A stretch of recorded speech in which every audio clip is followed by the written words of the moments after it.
For reading assessments, I highly recommend the use of an SOS summary to have students reflect upon their own learning and to give the teacher an idea of their comprehension and analytical skills.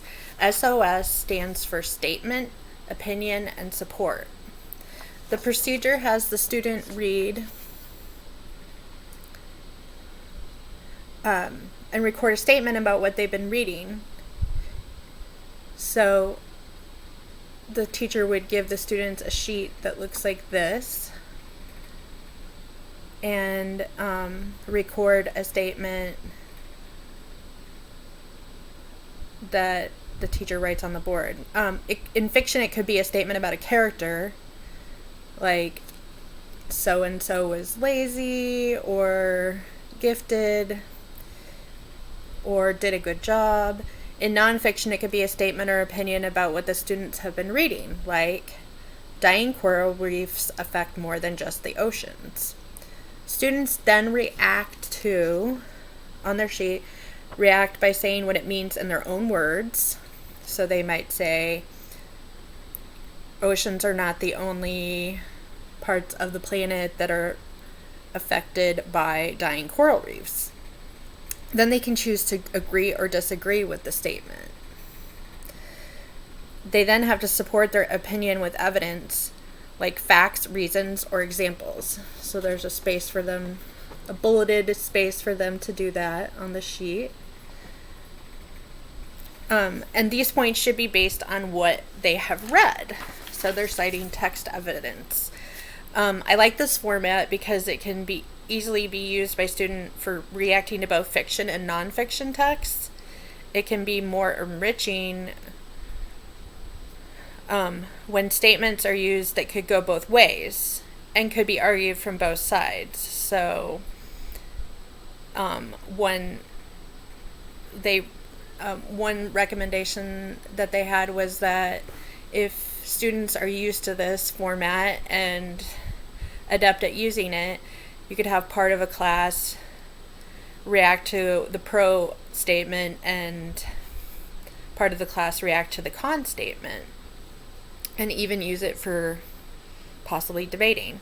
I would use this as an assessment more for mid to upper elementary because it's not going to assess basics such as reading, fluency, or decoding. Another benefit of this format is that it can be used to assess some writing skills as well.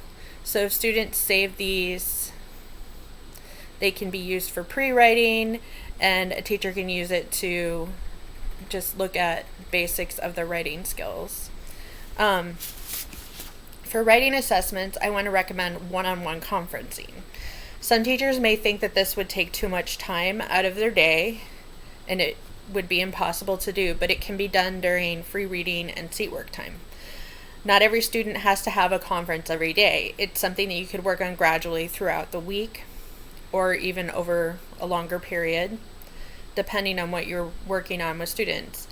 As opposed to more traditional assessments done without teacher and student present, I see some major benefits for the students, such as relationship building with teacher. They get to spend time one-on-one with the teacher.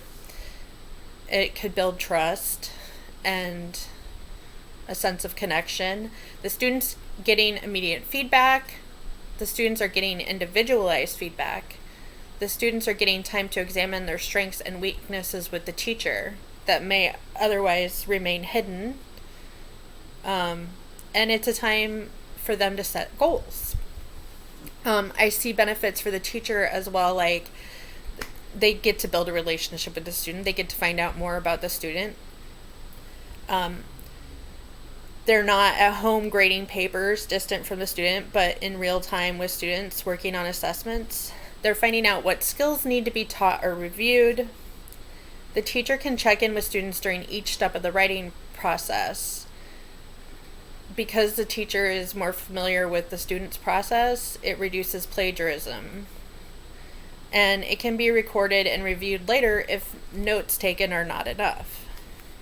So, something that some teachers might see as something that they couldn't add in could actually save them time in the long run and allow for more authentic assessments to happen. Thank you for listening to my opinions, and